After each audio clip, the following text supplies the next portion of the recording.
Seringkali ketika seseorang ingin duduk, dia pasti ngeliat-ngeliat dulu nih, tempat duduk yang akan dipakai enak nggak?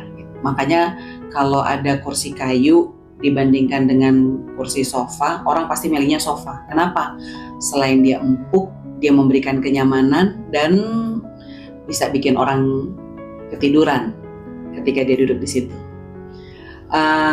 Sama dengan ketika seseorang mau melakukan sebuah pekerjaan atau mau mendapatkan sebuah tempat begitu ya, kecenderungan orang memilih tempat yang basah ketimbang tempat yang kering. Apa tuh tempat basah? Tempat basah itu tempat yang memberikan kecukupan, memberikan kenyamanan, memberikan materi secara berlebihan.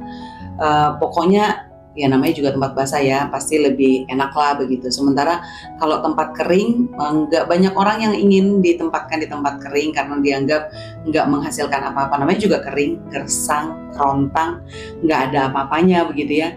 Sehingga nggak banyak orang, nggak populer lah untuk dipilih gitu.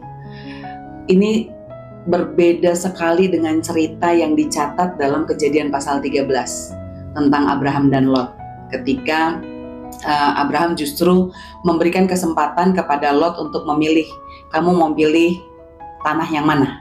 Kalau kamu ke sana, aku ke sini, kamu ke kanan, aku ke kiri, begitu ya. Artinya Abraham memberikan kesempatan pada yang muda untuk memilih tempat yang mana saja yang mereka mau pilih, lalu kemudian Abraham mengambil bagian yang sebaliknya.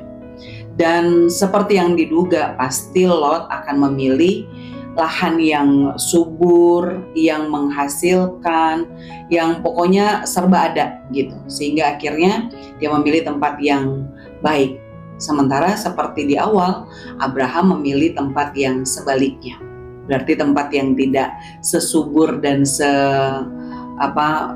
baik dari apa yang dipilih oleh Lot. Tapi ternyata tidak juga membuat Abraham berkekurangan. Karena sebenarnya nggak penting dia mau pilih tempat yang mana, dia mau berjalan ke tempat kering atau ke tempat basah. Tapi yang terpenting itu adalah dengan siapa dia berjalan, gitu ya. Kalaupun dia memilih ke tempat yang kering dan dengan kesadaran bahwa dia berjalan melangkah bersama dengan Tuhan, ia pasti akan tersedia segalanya.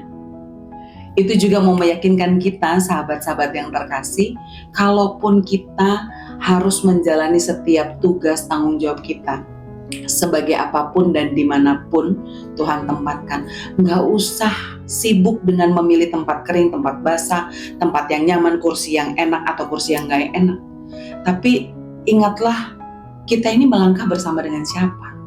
Sejauh kita melangkah bersama dengan Tuhan, maka segala sesuatu akan dicukupkan, nggak akan kekurangan, nggak akan membuat kita susah, karena janji Tuhan itu ya dan amin.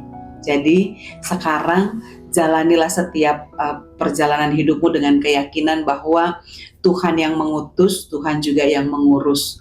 Ketika Tuhan memberikan kita kesempatan untuk berkarya dan melakukan apa saja, di sana juga Tuhan akan memerintahkan berkat. Berjalanlah karena Tuhan bersama denganmu.